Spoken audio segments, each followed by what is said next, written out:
Non-violence, persuasion, grâce. Alors ça, c'est très tordu, mais bougrement intelligent.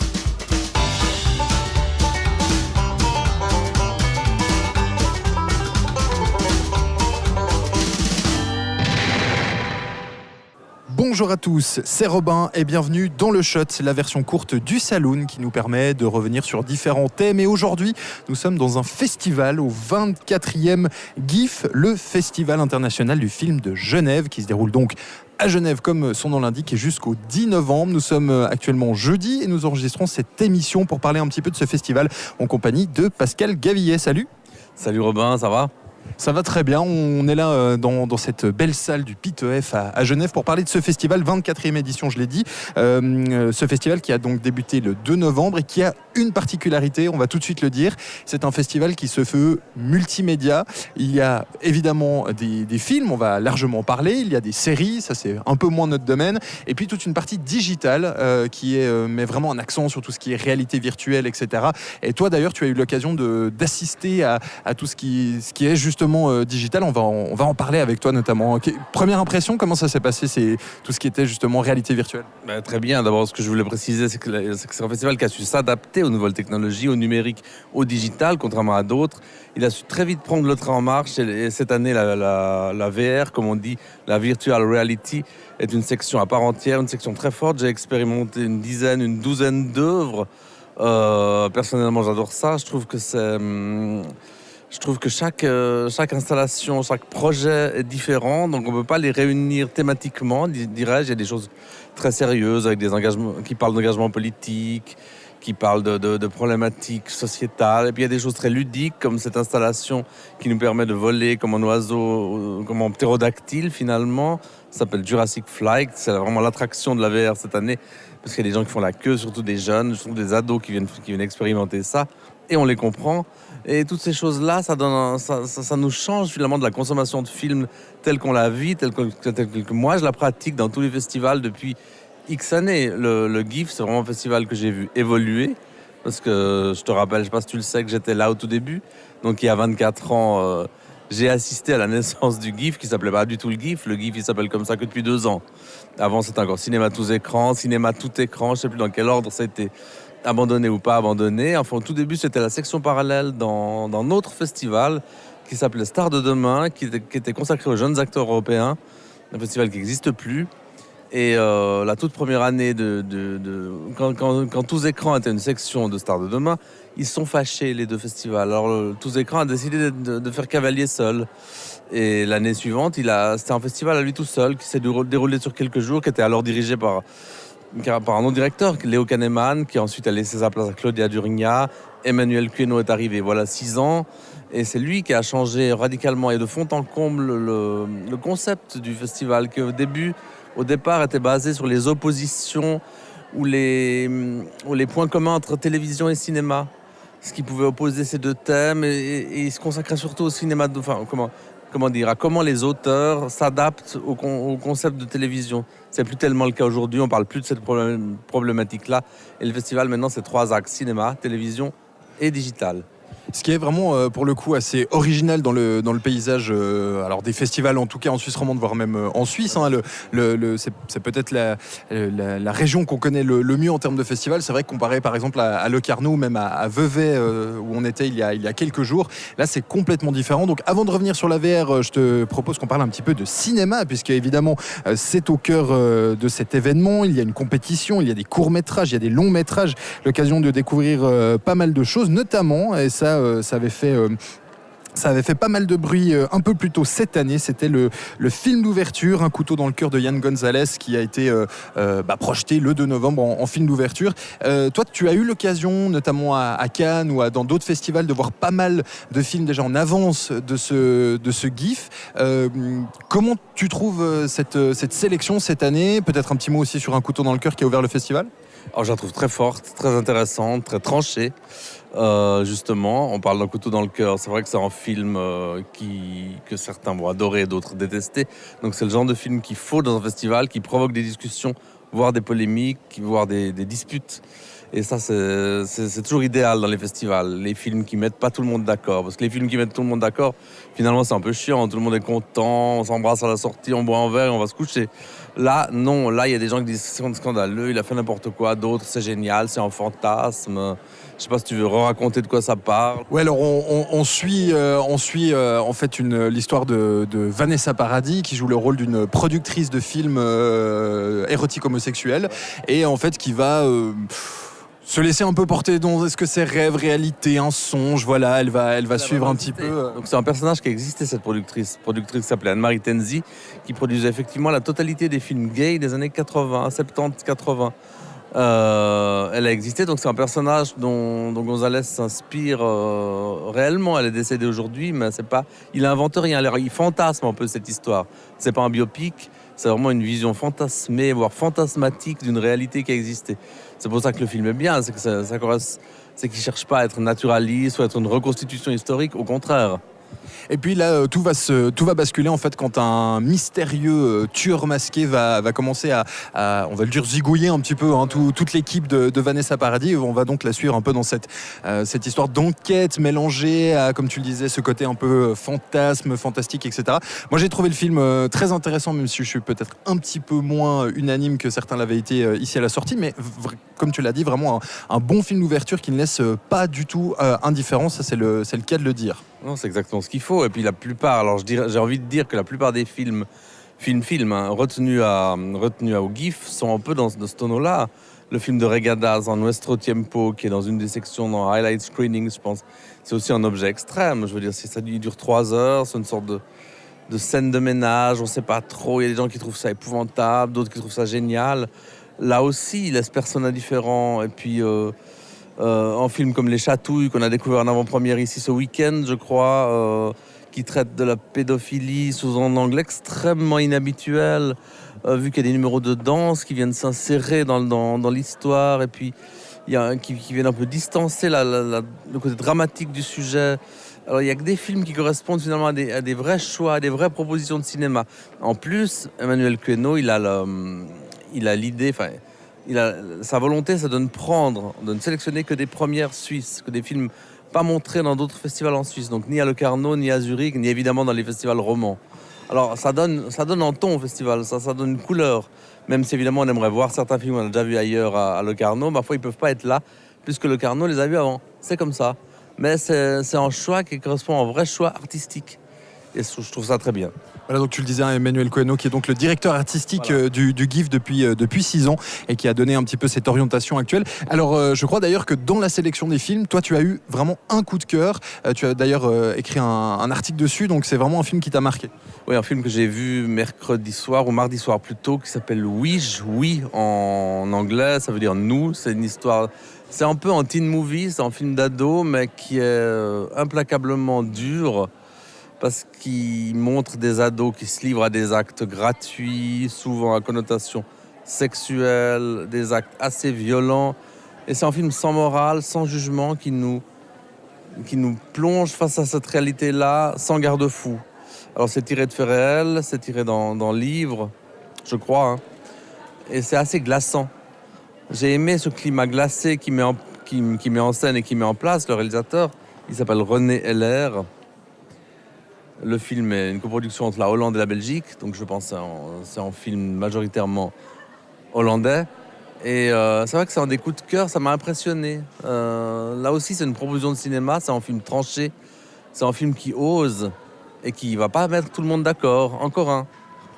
Alors là, on parle depuis une petite dizaine de minutes de films glaçants, de films où il y a des scènes de sexe, des films qui vont pas nous laisser indifférents. Alors, pour rassurer ceux qui n'apprécient pas forcément ce style de cinéma, on va quand même vous rassurer, hein, il y a des films d'animation aussi, il y a des comédies, donc c'est vraiment pas En fait, c'est pas forcément un festival qui a une ligne, on va dire, de sélection, comme par exemple, on vous en avait parlé, le VIF, donc à Vevey, qui lui est vraiment sur la comédie, ou peut-être le festival de Neuchâtel, qui lui est vraiment focalisé sur le fantastique. Ici, on va un petit peu piocher dans tous les styles pour essayer d'amener, en fait, comme tu le disais, le meilleur en fait des premières Suisses dans la direction que souhaite la direction artistique, en fait. Ouais, c'est ce qu'on appelle un festival généraliste, exactement comme le Carnot ou comme Cannes au fond. C'est-à-dire qu'il y a des films, il y a tous les genres qui peuvent être représentés. de la comédie au film d'horreur, du drame au polar. Peu importe ensuite, pourvu que le film soit bon, qu'il ait une écriture, qu'il ait un style, qu'il appartienne à un univers d'auteur. Maintenant, il faut effectivement tous les genres. Moi, il se trouve qu'on a aimé des films un peu glauques et un peu glaçants, parce que c'est souvent ceux-là qui provoquent le plus d'émotions, enfin à mon avis. Mais il y a des comédies aussi. J'en ai pas vu, mais je sais qu'il y a des comédies. Je sais qu'il y a des films d'action aussi. Il peut y avoir tout. Pas n'importe quoi, mais il peut y avoir de tout. Et c'est ça qui est intéressant aussi dans ce GIF, qui est devenu vraiment une référence, en tout cas en Suisse romande, avec pas mal d'invités aussi assez prestigieux. Peter Greenaway qui est là cette année. Il y a beaucoup de monde. Oui, alors il y a des grands noms qui viennent maintenant. Peter Greenaway qui est venu présenter quelques films. Il y a une exposition Peter Greenaway qu'on peut découvrir à Pitof dans une des salles de dessin qu'il a fait concernant certains de ses films. Stephen Frears est venu ce week-end pour présenter A Very English Scandal, premier épisode d'une mini-série qu'il a réalisée. Tous ces gens, ils viennent parce que le GIF c'est devenu un endroit où il faut être. Ça, c'est aussi important. C'est pas un festival entre guillemets de province où on vient parce qu'il y a des jolis cocktails et puis que l'ambiance est sympa. On vient parce que c'est un festival qui a un sens au niveau international. Et on commence à s'en rendre compte quand on est à l'étranger, quand on est à Venise ou quand on est à Cannes, on parle du GIF. C'est un festival qui compte dans le paysage. Et ça, il faut en savoir gré aux gens qui dirigent. Emmanuel Cuno d'abord, aux gens qui dirigent ce festival, qui ont su amener le GIF là où il est maintenant. Et puis avec un avantage en tout cas, c'est que on est en Suisse, donc finalement le festival n'est pas autant verrouillé par exemple qu'un festival de Cannes ou autre. Là vraiment les artistes, les auteurs, les talents sont vraiment là, on peut les croiser, on peut éventuellement même les croiser au restaurant, taper la discussion avec eux, donc c'est vraiment un festival aussi assez familial, on va dire. Oui, il reste une dimension tout à fait jouable, tout à fait simple, c'est-à-dire qu'il se prend pas la tête. Évidemment, tu cites Cannes, tu prends l'extrême. Cannes, c'est le plus gros festival de cinéma du monde, où on est 14 000 accrédités, où la ville triple de volume au niveau de population pendant les 10 jours que ça dure. Donc là, tu prends le pire. Non, Genève garde une dimension tout à fait normale. C'est un festival de catégorie B, évidemment, mais où c'est vrai, on peut rencontrer les gens, on peut discuter avec eux, c'est pas compliqué d'avoir des interviews, c'est pas compliqué de faire des rencontres, de nouer des contacts. C'est un festival bon enfant, au fond, aussi. Et on le remarque quand on expérimente la VR, on finit par connaître plein de gens, par discuter. Il y a un côté social assez étonnant, auquel on ne s'attend pas forcément. Surtout quand on pense à la réalité virtuelle, on se dit « Oh, c'est encore ces trucs avec le téléphone qui coupe tout le monde de tout le monde ». Ben, c'est un peu l'inverse. La réalité virtuelle, elle rassemble les gens et ça, c'est chouette. Ça, c'est vraiment un truc que j'apprécie. Et puis, ça donne l'occasion de discuter un petit peu de cette réalité virtuelle qui pourrait être une des pistes futures pour le monde du cinéma. Pourquoi pas des films en 360, des films où on est peut-être le héros. Est-ce que tu peux nous raconter un petit peu de quoi est constituée cette section réalité virtuelle, cette section digitale cette année au GIF ? Généralement, le point commun entre toutes ces installations, c'est qu'il faut mettre des lunettes, des Oculus, il y a plusieurs modèles, qui te permettent de regarder cette réalité virtuelle. Alors, il faut toujours affubler de lunettes. Parfois, tu as aussi des capteurs aux pieds et aux mains. Parfois même, tu as un espèce de sac dans le dos qui est assez peu confortable, si j'ose dire. Alors ça, c'est un peu la grosse difficulté, c'est ce harnachement technique qui est inévitable quand tu fais de la VR, qui est inévitable et qui est un petit peu la raison pour laquelle le développement, pour l'instant, il va être difficile. Parce que je vois mal comment imposer aux gens d'aller au cinéma à 90 minutes, voire plus, avec tout ça sur la tête, sur le visage, aux mains, aux pieds ou que sais-je encore. Ça va pas être si simple. Ça reste un peu une attraction qui est bien pour un festival. Son avenir, il faudra vraiment qu'ils arrivent à modéliser, à trouver un modèle de lunettes plus petites, plus confortables, plus adaptables à l'être humain, parce que sinon, ça restera, entre guillemets, assez lourd. Et puis surtout, une question se pose avec cette technologie-là, c'est qu'on brise finalement l'essence même du cinéma, c'est-à-dire on doit voir tout ça dans un cadre. Et finalement, ce qui limite l'image, c'est 4 bords. Et là, forcément, si on est à 360 degrés, il n'y a plus de cadre, il n'y a plus de bords. Donc, il faudrait peut-être réfléchir différemment son scénario, vraiment savoir attirer l'œil du spectateur. Donc, c'est très intéressant. On avait vu, je crois, c'était l'année passée, Alejandro González Iñárritu qui avait proposé à Cannes une expérience en VR qui, sans faire erreur, se passait à la frontière américano-mexicaine, où en fait on suivait donc des immigrés qui tentaient de rentrer aux États-Unis. Et il y avait un bac de sable, je crois, où les gens pouvaient se déplacer. Et puis ça avait été assez fort. Il y avait des gens qui avaient même pleuré à la sortie.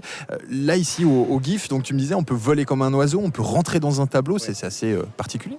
Oui, il y a toutes ces choses-là. Alors le truc de Iñárritu qui était à Cannes l'an passé, comme tu dis, c'était une VR très VIP, parce que presque personne ne pouvait y aller. Il y avait, je crois, 200 personnes qui ont pu la tester.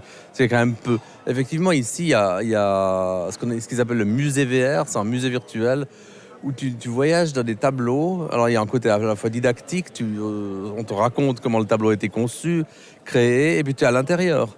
L'île des morts, c'est le tableau d'Arnaud Böcklin. Tu es à l'intérieur du tableau, tu es sur la barque du Charon qui te mène à l'île des morts. C'est impressionnant. Et tous ceux qui l'ont faite, cette VR-là, m'ont dit la même chose, que c'était impressionnant.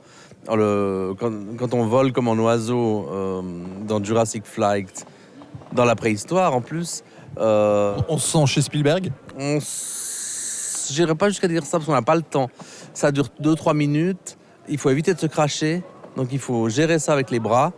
Et on se crache facilement parce qu'on remarque que voler, c'est pas si simple. Mais c'est assez drôle. Vraiment, on prend un plaisir fou si on n'a pas peur du ridicule. Puis je crois qu'ici, on est loin d'être dans cette catégorie de gens qui ont peur du ridicule. Non, ici, c'est vraiment le plaisir de la découverte qui prime. Et c'est vrai que entre le musée qu'on peut visiter et l'expérimentation du vol comme un oiseau, il y a de tout. C'est-à-dire qu'on passe d'un truc très presque didactique, je l'ai dit, mais presque historique à quelque chose de ludique. L'un n'exclut pas l'autre. Alors donc tu le disais il y a quelques instants sur cette VR, donc Alejandro González Iñárritu à Cannes, c'était vraiment très élitiste, il y avait vraiment très peu de monde. Et ici là on est vraiment dans la partie VR et on voit que il y a un peu de public, il y a un peu d'attente, mais finalement c'est accessible à tout le monde là pour le coup. Ah totalement, là il n'y a pas besoin de faire la queue de 2 heures ou 3 heures. Iñárritu à Cannes, il fallait s'inscrire la veille ou 3 jours avant, tout comme à Venise cette année, où il fallait s'inscrire pour faire les installations et parfois attendre jusqu'à 1 heure ou 2 dans la journée presse. Là, c'est pareil. Là, on voit il y a quelques ados qui attendent de faire le Jurassic Flight, mais ça va pas prendre très long puisque chaque fois, ça dure 3 minutes. Donc, ça va prendre une dizaine de minutes, 10-15 minutes. Tu t'es pris une montagne, toi ? Non, je me suis pas craché. J'en connais qui se sont crachés, mais moi pas. Mais on dira pas les noms. Non, je les connais pas tous, les noms. Non, mais j'ai expérimenté. Là, tu vois, il y en a d'autres qu'on peut expérimenter. Les gens qui attendent quand même, qui essayent de... Il y a pas mal de monde, hein. On sait qu'il y a un intérêt. C'est vrai que c'est une technologie qui marche vraiment de plus en plus. Alors en l'occurrence là, comme je vous le disais, on est le premier jeudi du festival, mais en même temps il n'y en a qu'un seul. On arrive gentiment sur la fin du festival, donc on enregistre avant la cérémonie de remise des prix, de clôture. Donc pour l'instant on n'a pas le palmarès. Si toi tu avais un coup de cœur, peut-être le film dont tu nous parlais tout à l'heure, le film hollandais. Non, parce que moi j'ai un principe, il faudrait que j'ai tout vu en compétition pour pouvoir dire quel est mon coup de cœur. Or j'ai pas tout vu. J'ai peut-être vu 4-5 films, donc il m'en manque une grosse partie, une grosse moitié. Donc, je ne vais pas donner mon coup de cœur, alors qu'il y a peut-être un autre film génial que j'aurais adoré, mais que je n'ai pas vu. Parce que j'ai aussi vu L'heure de la sortie, le film avec Laurent Lafitte, qui est aussi un film cruel sur la cruauté des ados, des jeunes personnes, qui est aussi assez fascinant comme film. Donc peut-être que lui, il peut aussi plaire au jury, je ne sais pas. Mais moi, j'ai un coup de cœur, mais je ne veux pas dire que tel film mérite de gagner par rapport aux tels autres, parce que je n'ai pas tout vu. Tu comprends ma déontologie, hein. Tout à fait. Alors du coup, cet épisode sera diffusé sur la fin du festival, donc peut-être que ce sera un peu compliqué pour vous de venir sur ces derniers jours, mais on peut déjà parler de l'année prochaine. Si on a un petit résumé peut-être pour les gens qui ne connaîtraient peut-être pas ce festival, s'il y a 1 ou 2 points à retenir qui pourraient faire peut-être venir les gens l'an prochain, selon toi? Alors il y a deux choses. Là. D'une part, on découvre des tas de films inédits qui sont généralement formidables parce que le directeur artistique va piocher à Berlin, à Cannes, à Venise, à San Sebastian. Il prend le meilleur de partout, en gros. Et en plus, il y a cette attraction de la VR qui fait que ça, on peut le faire nulle part ailleurs. Ça, si on a loupé la VR cette année, ben on l'a fait où? On la fait pas. C'est fini. Il faut lui courir après, aller dans des salons à l'étranger où elle se déploie. Mais si on n'a pas fait Jurassic Flight cette année au festival, on ne le refera plus jamais, sans doute. Donc voilà, c'est pour ça qu'il faut venir et pas attendre en disant « Oh, j'aurais bien aimé », parce que le « j'aurais bien aimé », ça sera plus jamais. Alors par contre, si vous êtes en Suisse, à noter quand même que cette partie réalité virtuelle du Festival du GIF se déplace. Ils étaient notamment à Neuchâtel cette année pour proposer des expériences justement en réalité virtuelle, aussi à Locarno sur un stand dédié. Donc finalement, le GIF bouge un petit peu. C'est une des initiatives qu'il a prises il y a un an ou deux, c'est de faire des partenariats avec d'autres festivals en Suisse, mais aussi ailleurs, où on peut effectivement à Locarno et au NIF, à Neuchâtel, faire un peu de VR de ces installations qu'on a là. Ça, c'est une bonne idée, parce que ça permet de voyager un peu, à certains de ces projets de voyager. Alors voilà pour cette émission spéciale au GIF, ce shot du Saloon en direct du GIF. On pourrait effectivement tenir 2 heures, 3 heures comme le dit Pascal, mais on va se limiter là. Donc on a fait un épisode assez général pour vous présenter un petit peu ce festival. On espère vous avoir donné la curiosité de vous y intéresser, pourquoi pas même de vous retrouver l'année prochaine, pourquoi pas autour d'un verre d'ailleurs. Je ne sais pas encore les dates 2019, mais c'est un des rendez-vous importants du cinéma suisse maintenant, enfin de l'audiovisuel en Suisse. Il y a Locarno, il y a Fribourg, il y a Soleure, il y a Zurich, il y a Genève. J'en ai peut-être oublié, ils vont être fâchés, donc j'en ai certainement oublié. J'ai oublié Neuchâtel, voilà. Bon. Et puis bon, c'est pas non plus très loin de la frontière, donc peut-être que si des auditeurs français nous écoutent, n'hésitez pas à venir faire un tour l'an prochain. Merci Pascal d'avoir été avec nous pour cet épisode du Saloon. Merci Robin, j'avais tellement hâte de participer enfin une fois à un de ces Saloons et c'est fait. Et voilà, mais ce ne sera certainement pas la dernière et on se réjouit de te retrouver prochainement dans le Saloon. Merci de nous avoir suivis. Vous pouvez retrouver donc tous les épisodes, le Saloon et les shots en podcast bien sûr sur les différentes plateformes et sur SoundCloud. Et nous on se retrouve très bientôt pour un nouvel épisode. Ciao ciao. Ciao, à bientôt.